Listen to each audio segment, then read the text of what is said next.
Vous êtes coach en club ou vous venez de démarrer une activité en club et vous souhaitez être sûr à 100% de réussir. C'est ce qu'on va voir aujourd'hui, comment faire pour se garantir des résultats à chaque fois.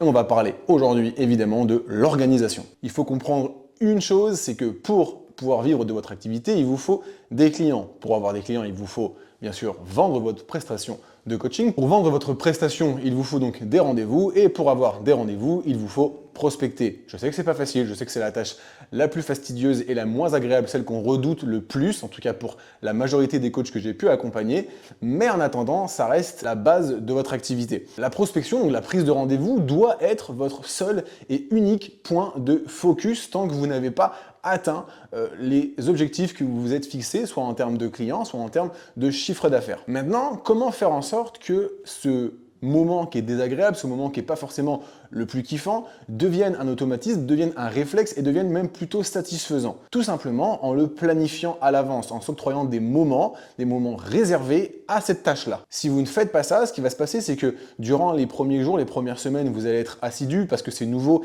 et il y a cette pression de vouloir réussir, de vouloir obtenir des rendez-vous. Et au moment où vous allez avoir 2, 3, 4, 5, 6 rendez-vous, vous allez relâcher la pression parce que satisfait de vous. Et c'est à ce moment-là que l'activité va marquer son premier plateau. Donc dans cette vidéo, je vais tout simplement vous montrer comment moi, est-ce que je m'organiserais si je reprenais une activité full-time en coaching club. Mais avant de démarrer, comme je suis un mec super cool, je vais quand même vous donner un petit cadeau. Je vais vous donner maintenant les standards à appliquer, les standards que mes élèves appliquent et les standards que je me suis fixé, moi, quand j'ai commencé en full-time dans un club. Déjà, c'est simple. En termes de nombre de personnes à aller voir, je vous conseillerais d'aller en voir 10, 5 le matin, 5 l'après-midi. C'est assez facile, 5 personnes, c'est pas énorme. C'est quelque chose qui est assez facile à caler dans un emploi du temps et facile à réaliser. Vous faites ça 5 jours sur 7, on va partir du principe que vous ne travaillez pas le week-end. Si vous faites ça, ça vous fait 50 personnes avec qui vous êtes rentré en contact en une semaine. Sur le mois, ça va vous faire forcément 200. Et si on prend un taux de transformation de votre prospection à vos rendez-vous de 30%, on estime que du coup, vous allez pouvoir réserver, vous allez pouvoir prendre 60 rendez-vous sur le mois. Dites-vous bien que si vous appliquez ça, et encore une fois, c'est quelque chose qui est possible, c'est pas un chiffre qui est irréaliste ou poussé au maximum, c'est quelque chose qui est très réalisable. Ça veut dire que 60 rendez-vous, même si vous êtes nul en vente et que vous avez 50% ou même un petit peu moins de taux de transformation de prospects en clients, ça vous fait déjà à peu près une trentaine de clients. Donc si vous appliquez ça, au bout d'un mois, vous allez avoir 200 personnes de contacter, de prospecter. Sur ces 200, si on applique un taux de transformation de prospect à rendez-vous de à peu près 30%, ça vous fait 60 rendez-vous de prix. Sur ces 60, même si vous n'êtes pas forcément très bon et très à l'aise en vente, on va quand même pouvoir appliquer la loi des nombres qui est que plus vous avez de personnes en rendez-vous, même avec un mauvais process de vente, vous allez pouvoir avoir suffisamment de clients. Maintenant, si votre objectif, vous, c'est d'avoir à peu près une vingtaine d'heures de coaching pour vous générer à peu près 5 000 € de chiffre d'affaires, dès le premier mois en appliquant ces standards, vous les avez déjà atteints. J'en dis pas plus, on passe directement sur mon ordi où je vais vous expliquer et vous montrer un petit peu comment j'organiserais mon agenda si je reprenais une activité 100% club. Allez, on est parti. Ok, on est parti, on se retrouve maintenant pour que je vous explique un petit peu l'importance d'avoir un point de focus et comment est-ce que moi je vais m'organiser. Donc avant de vous montrer comment j'organiserai mon planning, on va juste refaire un point sur ce que j'ai dit avant très rapidement, juste pour que vous compreniez bien l'importance d'avoir un point de focus. Donc, vous voyez juste ici, j'ai tracé une route. Sur cette route, il y a en premier lieu, en point de départ, la prise de rendez-vous. Ensuite, le rendez-vous et à la fin de cette route-là, la vente. Okay, donc, c'est exclusivement dans cet ordre-là que va pouvoir se développer votre activité. Comme on voit juste à gauche ici, on part de 0 €, donc on n'a pas de clients, on n'a pas de chiffre d'affaires et le but, c'est d'arriver à ces fameux 5 000 € de chiffre d'affaires fixés. D'accord? Donc, qu'on comprenne bien, la prise de rendez-vous, ça doit être le point de focus parce que sans prise de rendez-vous, il n'y aura derrière pas de rendez-vous. Sans rendez-vous, il n'y aura forcément pas de vente. Donc on part à 0, on n'arrive même pas, on arrive toujours, on restera à 0. Il n'y a pas de route, il n'y a pas de départ. Ok? Donc, comme je vous disais dans la vidéo, juste dans la partie juste avant, il faut respecter ces standards-là. C'est des standards cibles à avoir. Ok? Pourquoi mettre des standards aussi hauts? Parce que déjà, ce sont des standards qui sont vérifiés, que moi j'ai pu constater à travers les coachs que j'ai accompagnés ou même moi ce que j'ai pu faire en club. Et donc dans ces standards, il y a un ratio de 10 pour 3. 10 personnes approchées égale à peu près 3 personnes en rendez-vous. Okay, donc si on se fixe un standard de 10 personnes par jour. Okay, si on fait sur 5 jours sur 7, ça fait à peu près 50 personnes d'approcher sur la semaine. 50 personnes sur la semaine, si on fait ça sur le mois, donc fois 4 semaines, on arrive à 200 personnes sur le mois. Okay, ces 200 personnes sur le mois, si on compte ces 30%, donc c'est 10 pour 3, de transformation de prospects en rendez-vous, on peut du coup compter 60 rendez-vous à la fin du mois. Sur ces 60 rendez-vous, même si on prend un taux de closing, donc un taux de vente qui n'est pas bon, donc qui est de 30%, ça fait quand même 18 clients. 18 clients en vente, du coup, ça représente quand même 4 320 € de chiffre d'affaires.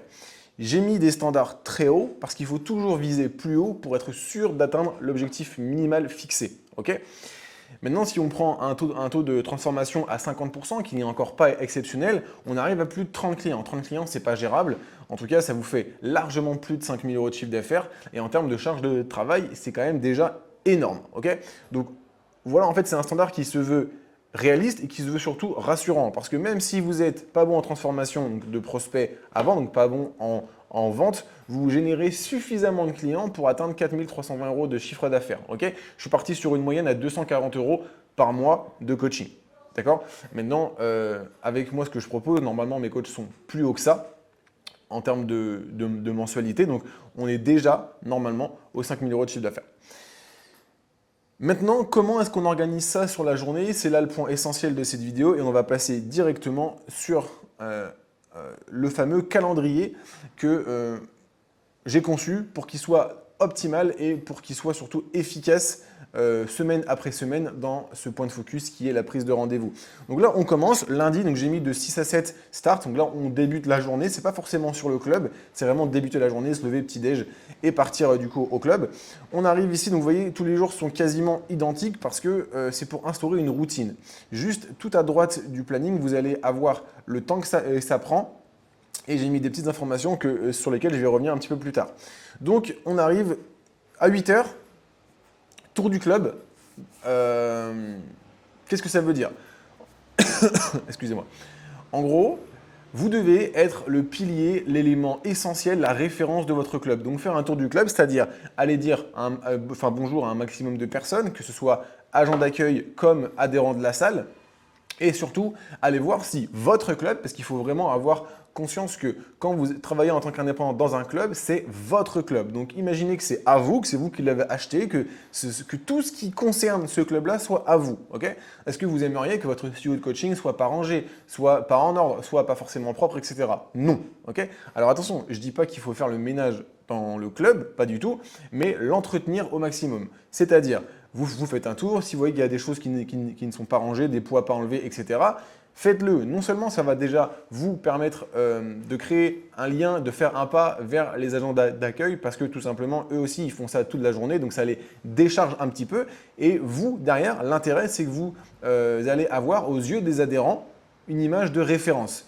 En fait, plus les adhérents vont vous confondre un petit peu avec les agents d'accueil, avec le personnel du club, plus pour vous c'est gagné parce que vous savez que vous venez de franchir un step dans l'autorité que vous représentez dans ce club-là. Okay, vous devez devenir un pilier du club. Alors, quand vous n'êtes pas là, ça doit se voir. Okay, donc, tour du club, on dit bonjour, on range, on regarde si le club est en ordre et on crée du lien un petit peu avec tout le monde. Très important. Ça doit durer à peu près 30 minutes.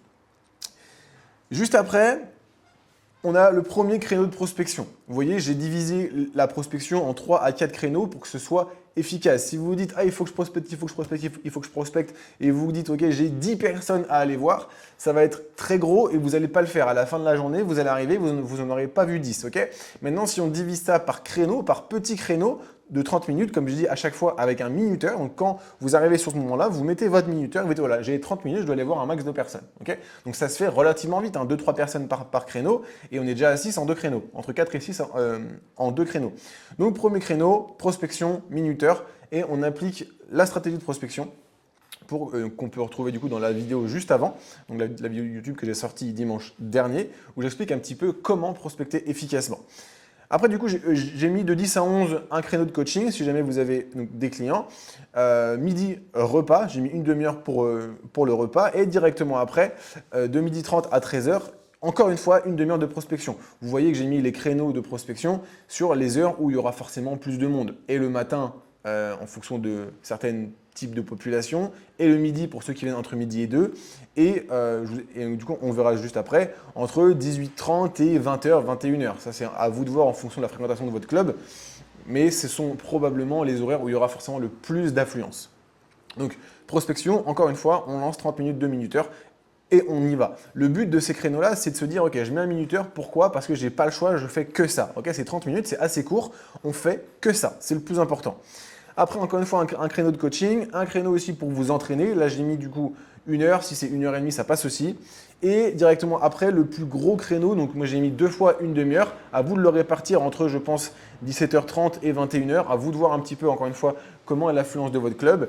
Mais à ce moment-là, on arrive et on prospecte. On se fait 2 minuteurs, on peut faire 30 minutes, 10 minutes de récup ou de pause, 15 minutes, on fait autre chose, on boit un café et on retourne 30 minutes.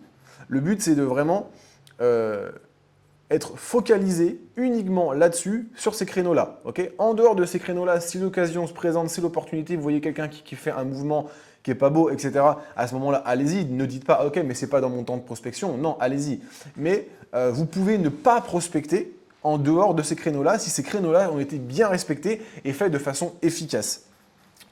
Après, j'ai mis du coup une petite demi-heure de 20h30 à 21h pour le repas, pour votre repas du soir, et le tracking. Okay, là, j'ai mis juste ici en orange, outil surpuissant. Okay, moi, c'est un outil que je mets à disposition avec mes élèves et qui permet en fait d'avoir une visibilité sur leur activité, sur ce qu'ils font, sur ce qui marche et ce qui marche moins bien, sur les points de focus à avoir à tel et tel moment de l'activité. Mais ça fera l'objet du coup d'une autre vidéo. Et d'ailleurs, dites-moi dans les commentaires si c'est quelque chose qui peut vous intéresser, que je vous parle un petit peu de comment mesurer son activité pour être efficace et pour pouvoir avoir un plan d'action posé de semaine en semaine. Et après, du coup, j'ai mis de 21h30 à peu près à 22-23 off. Okay, donc là, après, vous faites ce que vous voulez, vous êtes chez vous, voilà. Voici un petit peu comment moi je déroulerai ma journée donc, du lundi au jeudi. Okay. Le vendredi, c'est un petit peu changé parce que moi, du coup, je ne m'entraîne pas le vendredi, on prend un jour off, mais vous voyez que les heures de prospection sont à peu près les mêmes. Encore une fois, il faut faire en fonction de l'affluence de son club. Si le vendredi soir, en général, il fait beau, etc., il y a moins de monde en club, assurez-vous de peut-être mettre plus de prospection le matin. Pareil pour le week-end. Là, du coup, j'ai mis le samedi jusqu'à tard le soir. Encore une fois, en fonction de vous, si le samedi, il n'y a personne, mettez vraiment plus de prospection le matin et les coachings plus en début d'après-midi. Et pareil, le dimanche, il est important, alors pas de le faire à chaque fois, je ne dis pas qu'il faut que vous soyez 7 sur 7 sur le club, mais il est important d'aller quand même regarder ce qui se passe, voir un petit peu, prendre la température les week-ends, voir quel est le type de clientèle et s'il y a de l'affluence ou non. Mais potentiellement, oui, les personnes qui vont vouloir venir le dimanche matin, c'est parce qu'elles ont le temps, c'est parce qu'elles sont tranquilles, donc forcément plus aptes à la discussion et plus aptes, pourquoi pas, à se faire accompagner. Ok ?